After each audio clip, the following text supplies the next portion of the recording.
Hello, my name is Connor Quinlan, and in this review I'm going to be doing a comparison between all the most popular ultra-wide-angle DX lenses. And here I have 5 of the more popular ultra-wide DX lenses: the Sigma 10 to 20 millimeter lens, the Tamron 10 to 24 millimeter lens, the Nikon 10 to 24 millimeter lens, the Tokina 12 to 24 millimeter lens, and finally the Tokina 11 to 16 millimeter lens.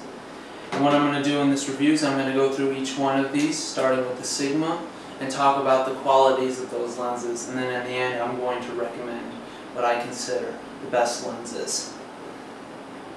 So first, starting with the Sigma 10 to 20 millimeter lens. What I really like about this lens is how compact it is. That's definitely my favorite part about it. You can see it is the shortest of all 5 of these lenses. It is also one of the more lighter ones. However, the disadvantage to such a small, compact lens is that it has a pretty slow aperture. Compared to the rest of these, which have apertures of f-stop 4, f-stop 2.8, and f-stop varying from 3.5 to 4.5, this has a slow f-stop of f-stop 4 to 5.6. So it's the slowest lens here. But then again, this is a landscape photography lens, so you're probably going to stop down to f-stop 8 to f-stop 11 anyway. This lens is very fast when focusing and is very well built and feels great in the hands. This is definitely a lens I would recommend, but it does tend to be a little bit softer, especially than the Nikon and the Tokinas. So it's not the best contender, but it's definitely one that I would possibly recommend. But it's not my favorite out of the 5 here.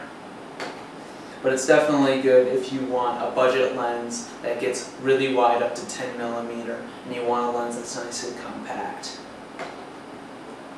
The next lens that I'm going to talk about here is the Tamron 10 to 24 millimeter zoom. Now, to make the story short, I would just skip this lens in general.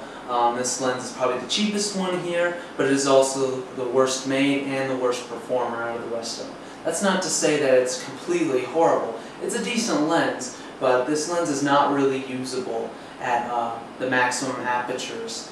It's too soft in the corners, and even stop down, it still tends to be soft throughout the entire image. So the image quality is not that great with this lens, and it's also not the best built lens. It feels kind of plasticky, it feels cheaply made, and the autofocus is pretty noisy and slow.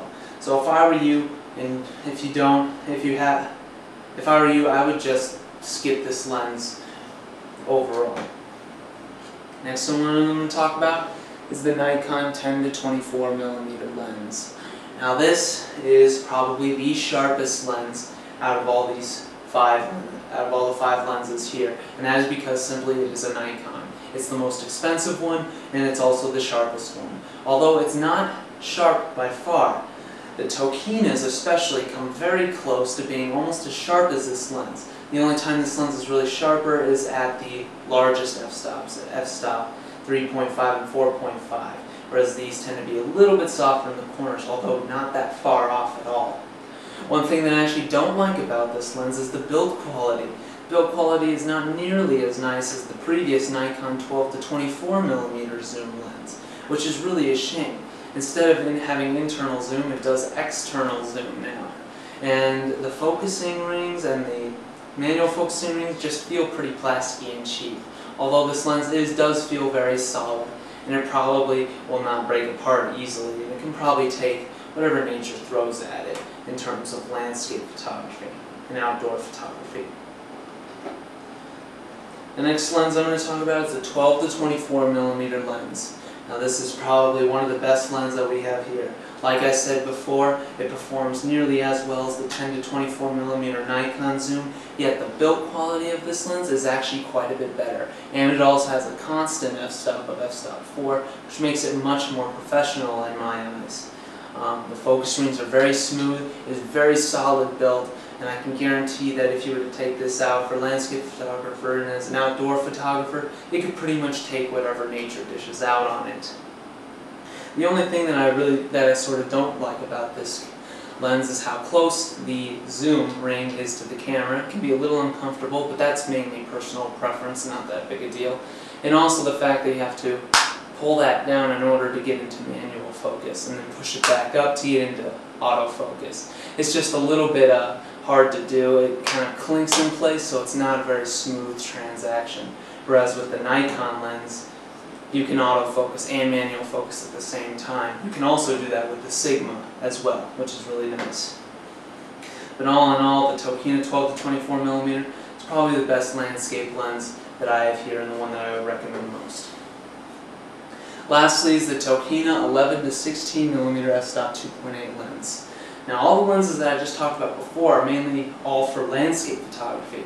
This lens, in my opinion, is actually completely different than the rest of these. I would actually use this lens for low light photography, for ultra-wide angle sports at night, or ultra-wide angle concert photography is what I would use this. That decision is up to you. This lens performs extremely well, even all the way wide open. At f-stop 4, it is pretty much at its sharp. It's very sharp already at f-stop 4, and so it's a very good performer for low light photography and at large f-stops. So all in all, what are my opinions on which is the best lens and which would I recommend that you buy? Well, like I said, the one I would recommend most is the Tokina 12 to 24 millimeter lens for landscape photographers. Very well built, very sharp lens, almost as good as the Nikon here, and it's a lot cheaper than the Nikon as well, so it's the best bargain you got, best bang for your buck. If you are on a budget, then this is definitely a lens you want to get. For those of you who want the absolute best image quality possible, the Nikon 10 to 24 millimeter does offer a little bit better sharpness than the Tokina at the larger f-stops. However, for most landscape photography, you don't need those large f-stops anyway. So I don't really see any reason in terms of image quality to get the 10 to 24 millimeter. However, for those of you who need 10 millimeter and who want to be able to get out to 10 millimeter instead of just stopping at 12, then you might want to consider this lens. This lens is definitely for those ultra wide junkies who like getting and using the lens at 10 millimeter about 90% of the time. And that lens is what I would recommend for that lens. Now, the Tokina 11 to 16 millimeter, like I said, is not really a landscape photography lens, so I can't really recommend it as a top contender for that. But out of all the lenses here, if we're just talking about image quality, this would definitely win. This is sharper than the 12 to 24, and it's sharper than the Nikon camera, mostly due to its short focal length. And it's also the fastest lens here, the most professional lens here.